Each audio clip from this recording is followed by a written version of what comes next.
Hi, Kayla. Hi, Larissa. It's so good to see you. You too. I hope you're well. Yeah, I am doing well. Are you? Yeah. That's Mm-hmm. good. Yeah, it's been crazy times, but it's honestly really nice to be home with family. Yeah. So, Good. you're in Grand Rapids right now? Are Mm-hmm. you awesome? Have you seen Yep. any family or Um, sort of, but I'm alone. So it's uh been a long time to be alone, yeah, but it's practice still good. time. Lots of Mm-hmm. practice time. Yep. Yeah. So for anyone who's just joining and um, doesn't know anything about what I'm doing with the interviews here, I thought it would be a really exciting thing to interview some arts industry professionals. And Kayla and I were actually colleagues at the Grand Rapids Symphony in the management team for a while. And Kayla, I just love what you're doing with your music festival. So why don't you just tell Thank us you. a little bit about your background and about your studies first? hmm I'm right now I'm getting my master's in violin performance at Michigan State University. I got my bachelor's from Central Michigan. Before that, I'm also doing a certificate in music career management through the university. The College of Music just added that certificate, so I'm really excited about that. So I'm taking some music business courses, and I just got to take a class on nonprofit management. And what Larissa was talking about with my music festival was I started a nonprofit about a year ago to raise awareness for human trafficking through music. So that's been my latest project. It's been really great to have classes through the university to take that can help me to learn about nonprofit management. So that's where I'm at right now. But, Mm-hmm. Yeah, wonderful. And so again, you're a violinist, mhm, but you're also and have studied arts management stuff. mhm. Yeah, I So think we're like very similar in that. We both have similar degrees. yes, for sure. Actually, one of the first things that got me interested in the arts administration side of things was my internship with the Grand Rapids Symphony, where we met. And then the year Yeah. after, I came back the second summer and worked with the symphony again as the development assistant. So, yeah, that was Mhm. one of the first things that got me interested in it in the first place. And I don't know, uh, Larissa, I'm curious to hear your perspective on this too. But to me, it makes performing music even more rewarding to be on the other side of it as well and to kind of have a balance of arts Oh, administration definitely. and yeah. Yeah, because there's just so much that goes into putting on a performance. So much more than you realize before you actually Yes. try to organize one. Yeah. And And I'm interested to hear more too about your music festival. Can you talk about your inspiration for starting that, what it's called, and the mission?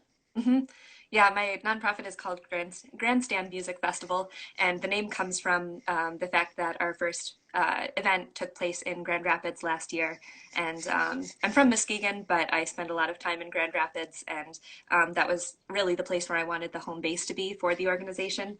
And our goal is to use music to take a stand against human trafficking, and so that's where the name Grandstand came from. Um, and let's see. So basically how that came about was I was in a music business class at Michigan State last year, and we were asked to come into the class with an idea for a business that we wanted to develop over the course of the semester. And I actually had started off with the idea of putting together a business plan for a violin studio, um, which is I was really excited about it and I love teaching, but as I was getting into the first couple weeks of assignments, I felt like I'd already been teaching for a few years and I was really curious to try something that was completely out of my comfort zone and completely new. Um, and one thing I'd always wanted to do with my music career was I wanted it to have something to do with social justice issues that I cared about. And Hmm. one thing that I feel like is not really being talked about a whole lot in our society, but it's a huge issue, is human trafficking. And the more I researched it, the more I realized what a huge issue it is here in Michigan. And I think Yeah, that, in Michigan, it's really surprising. yes, it is. Even in small towns. I mean, Hmm. I live in Muskegon, and I never would have guessed that it happens so much here. But even here, we have safe homes and organizations that are specifically addressing that issue. So um, I feel like with this issue in particular, it's so difficult to talk about, and it's it's just a really heavy topic. Hmm. And I think that's part of why it doesn't get more attention right now is because it's just really complex and people don't necessarily always know how to approach it. And that's one thing that I feel like music is especially good at, is kind of mediating those really difficult topics, and sometimes with like emotions that we that they feel really big and they're difficult to cope with, then music can kind of Yeah. express them without needing to put words to them. And I think that's a really special thing to bring to an issue like this. Hmm. So that's And why I wanted to develop that festival. yeah, that's amazing. And I think it's really, really admirable that you are working to raise awareness for such a huge issue. And maybe you can tell me if I'm correct in this, but I think I've read some statistics, and the human trafficking slave trade, there are more slaves now than there were, during, I don't know. Is that correct? Yeah, that Am is I true. like, Actually, no, there's slavery is at a higher rate now than it's ever been in human history, which that is really is bizarre. insane. Yeah, That it is is. I mean, insane. yeah, it's 2020, and That's really and it's sad. so invisible. I feel like it was more visible in the past in different ways, but now it's like this, the internet has made it so easy for it to kind of be this underground thing that we don't see. And Yeah. yeah, so it's huge right now, and it's and another surprising thing is that it's most prevalent in the US, which is Hmm. another thing that's just shocking to me. But, Wow. Yeah. Yeah, some heavy stuff, but mhm. we really need to talk about it. So Yeah, I'm glad. we do. So can you talk a little bit more about how your festival runs and how you select music, and before the virus hit, where Mhm. your venues were, stuff like that? Yeah. Well, our first event last year was in the Marriott in downtown Grand Rapids. And really my vision for the festival was to have it be eventually I'd like it to be outdoors, but this first one was in the ballroom because I want it to be like tons of space for people to walk around. And uh, for our first event we had 13 different organizations there with tables set up with resources for you to take, like brochures and things, and they also had representatives from the organizations so people could talk with them and ask questions. And then for the music side of things, we had 6 different bands there last year, and I really wanted it to be eclectic, so we bring in all kinds of different genres. We had All of the Above Hip Hop Academy that wrote a song actually about the issue that one of the students in the academy performed. We had a breakdancing student, and we had classical improv. We had a harp and violin duo. We had a rock band. So we kind of tried to bring a little bit of everything to the table. And the idea with that was that I wanted people who were coming to learn about the issue to hopefully find at least one genre of music that they liked on the program, or maybe if they were there, then they might hear a new genre and Yeah. find out that they really enjoy that. Um, and so, how the event went was we would have a musical group perform, and then we would have a keynote speaker from one of our organizations that was there, just give a brief introduction to one aspect of the issue. And so, it would kind of alternate between music and speaking. So, that was kind of how it went last year. And the Grand Rapids Symphony had a table because we tried to bring in, Yep. it's so important, the aspect of this issue with youth. And I think it's really important how arts organizations are getting kids involved with positive activities that will hopefully give them the structure and guidance so that they're not getting involved with other things that could take them to, put them at risk of human trafficking. And so things like Hmm. the Mosaic Scholars Program with the Grand Rapids Symphony, I think, are really important. So Yeah. Yep. yeah, and right now with our since the coronavirus, we had been planning another event in Lansing. Each event we put on in a different city. We kind of rotate around different areas in Michigan, and we pick one organization to raise money for. So part of the ticket sales go to the organization to help with their work against human trafficking. And so we were planning one in Lansing for this April, but since the coronavirus happened, we moved online, and so we've been doing online concerts now, and we're right in the Hmm. middle of that. Yeah. How are you streaming your online music? We do Facebook watch parties. So we were Okay. kind of, since we were bouncing between so many different speakers and performers, we were a little nervous to do it live and be switching constantly between cameras. So we film everything just like it's a live stream, with everyone talking, and then piece it all together and then Okay. stream it as a watch party. Yeah. Great. Yeah, Awesome. it's been a lot of fun so far. I'm Hmm. not a huge technology person, or I haven't been in the past, and it's been a good challenge, and it's actually been really fun to see how people Yeah. interact online with these events. Yeah. Yeah. It's great that you had the ability to move online with that. Yeah, definitely. Hmm. Yeah, I kind of felt like now, especially since the pandemic is putting people at risk of the kinds of issues that, we're trying to raise awareness for, this was kind of the perfect time to be spreading awareness, Yeah. and like people need this information more now, and we can actually reach people in a broader area too, since we're online, instead of Hmm. limiting it to people in Michigan who actually come to our live events. Now people can tune in from anywhere and watch it, Hmm. which has been really cool. We've gotten people from all over the world. I think like over 10 different countries have tuned in to our events, which is really exciting to Yeah, feel like we're that's reaching more great. people. That's really awesome. Kayla, can you talk a little bit more about how you initially got into music? Yes. Well, I first heard the violin when I was 6 years old, and it's a flashbulb memory for me. My music teacher in first grade, she was a new teacher in the school, and so she came in, and her first day she played violin for us. And I was lucky because the whole class seemed to be really intrigued by it, and we ended up having group violin class at my school. Oh, Um, wow. and so it was just perfect. Like from a very young age I had a group to play violin with, and so I feel like that really fostered my interest in it. And so then I started taking private lessons shortly after that, and then I was also lucky to go to a school that had an orchestra, because it's not always available. So it was really nice because was able to play in a school orchestra Hmm. from middle school on. So that's how I first got started. I'm not from a musical family, so I was kind of lucky to stumble across it when I was so Yeah. young. Yeah. And how do you juggle running your nonprofit and do you still play? Do you still perform? And how does that work for you juggling those two things? Yeah, I think it was really good for me in a lot of ways to kind of like it really forced me to be really organized with my practicing. And there were a lot of things that I kind of knew I should be doing in regard to like planning exactly what I was going to practice in advance, and kind of adding a nonprofit into the mix really forced me to form good habits with Hmm. just being really specific, like writing down everything that I'm going to practice that day and like checking things off as I accomplish them, just like you would with a to-do list with anything else. So I think it actually helped me to form some uh, really needed and helpful techniques with my practicing.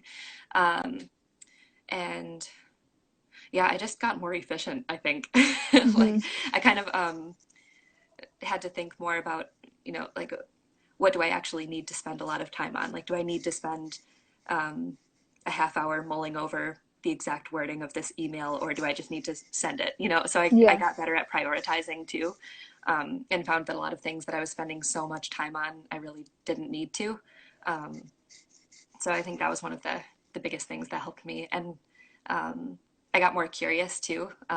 There were some things that when I started off with managing the nonprofit, they were just taking me forever. Like creating things to post online.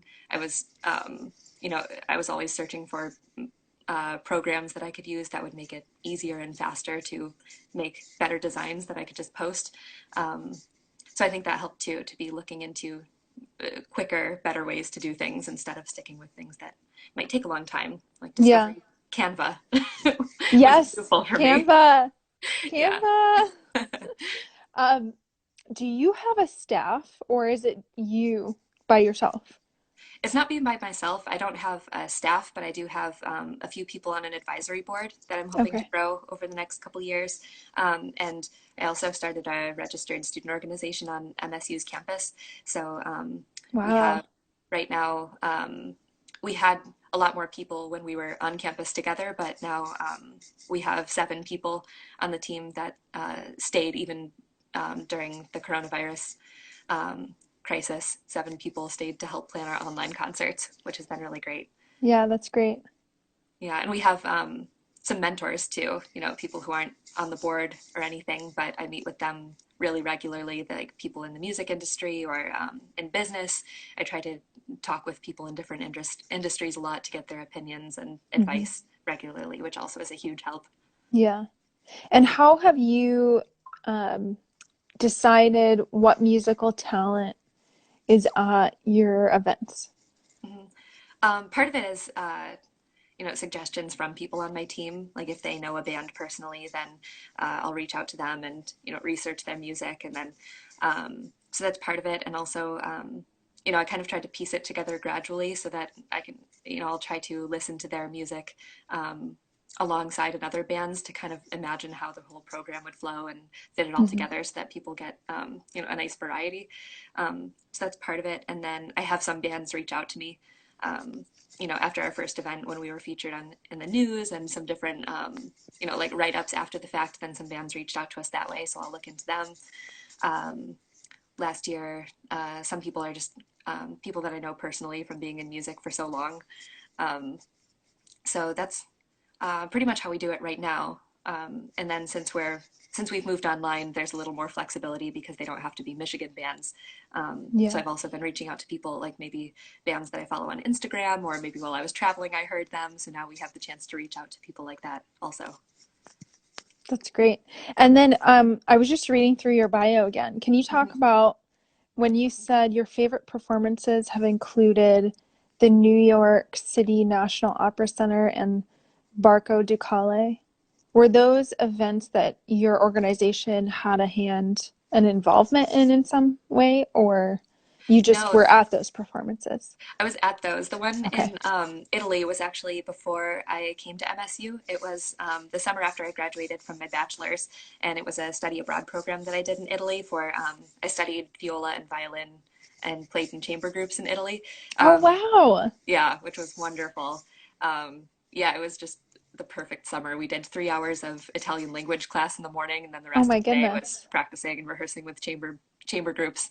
Um, Yeah. And in Italy, that's like the epicenter of violin. yes, it was It's amazing. perfect. Can you tell, do you have any stories of things that you learned from Italian culture, or because that is where the violin pretty much originated, any Mhm. interesting facts? Um, let's see. I'm trying to think. Um, well, it was kind of funny actually. My Italian teacher, while I was there, she was saying everything here has so much history. Like everything about, like the buildings you pass and like even the small cities. Like where I stayed was a really small city in the mountains in Italy. And she said, even here we have these crazy stories in our history. And um, so I think that was one of the main things I learned that, and she said, it actually gets kind of annoying because you can't pass anything without it being historically important. Um, and I think that was one of the most amazing things about being there was like visiting Venice and like thinking about all the composers that have come through there. Being able to visit. Like I actually stood in front of the house where Vivaldi wrote music for the girls Wow. orphanage, and um, Wow.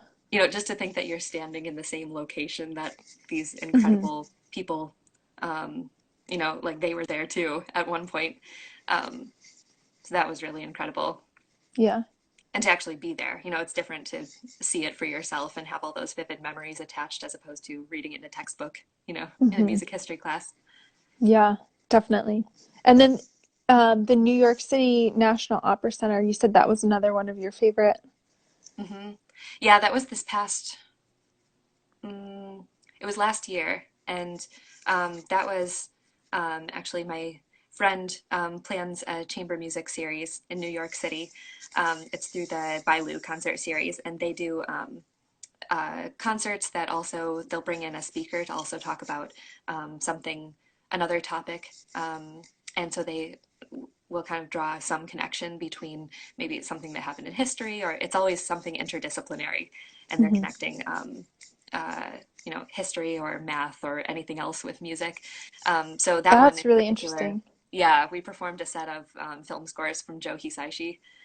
Um, so that's what that was, and it was just I don't really know who that is. Can you explain that? he wrote the soundtrack to Kiki's Delivery Service and let's see. Castle in the Sky. Oh, okay. Is that Yeah. kind of Japanese, Hmm. what do you call the cartoons? Do they have a specific name Like, for them? I'm not sure if it's manga. I don't know. Yeah, I'm not totally yeah. confident on what it's called, but Hmm. yeah, yeah. So that was Cool. just an incredible experience. Like my goal ultimately at some point is to live in New York City for at least a little time. So I think that was the thing that I really loved about it. I just absolutely adored that city, and so it was very cool to actually perform there. And we were right down the street from Broadway, the Yeah. performance center, and so it was just a really cool feeling. So you performed from the film score?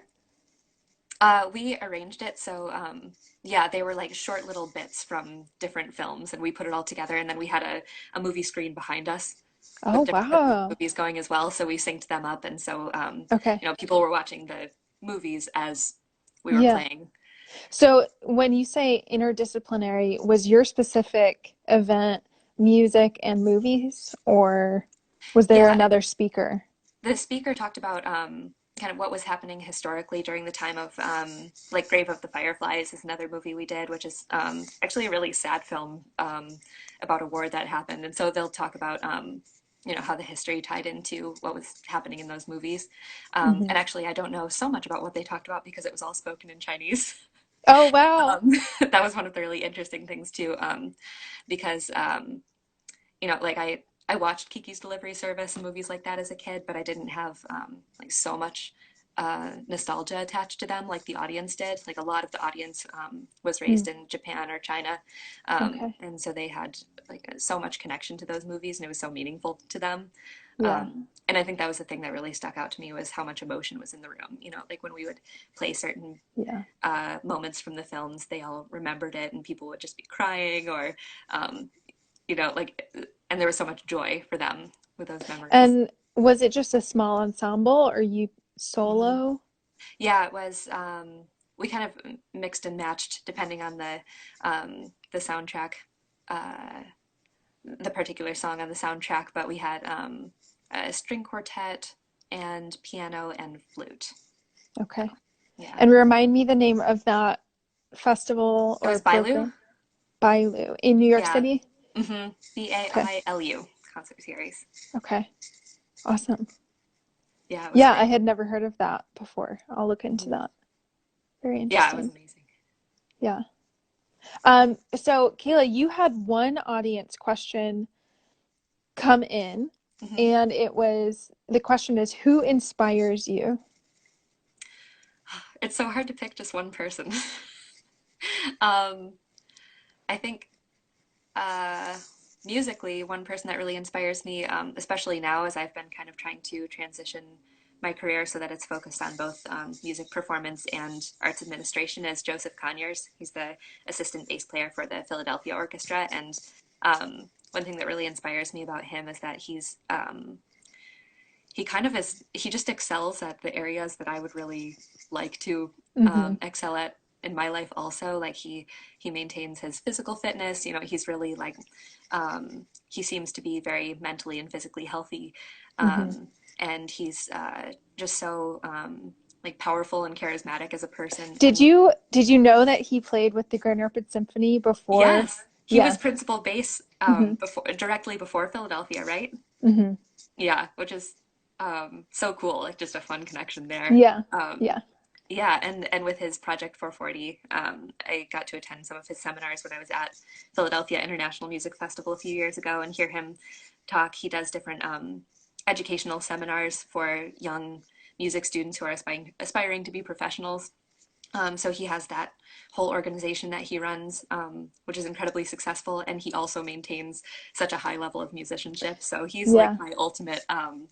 He presents such a clear image of exactly what I'd love to, like in a perfect world, achieve Hmm. in the way of just balancing so many different things in my life and doing them all well. So that's kind of what it's really nice to have a person to look up to that kind of ties together all of my professional goals in one person. Yeah. So Yeah, and I think I've met him once, maybe backstage. I think he was just visiting the area.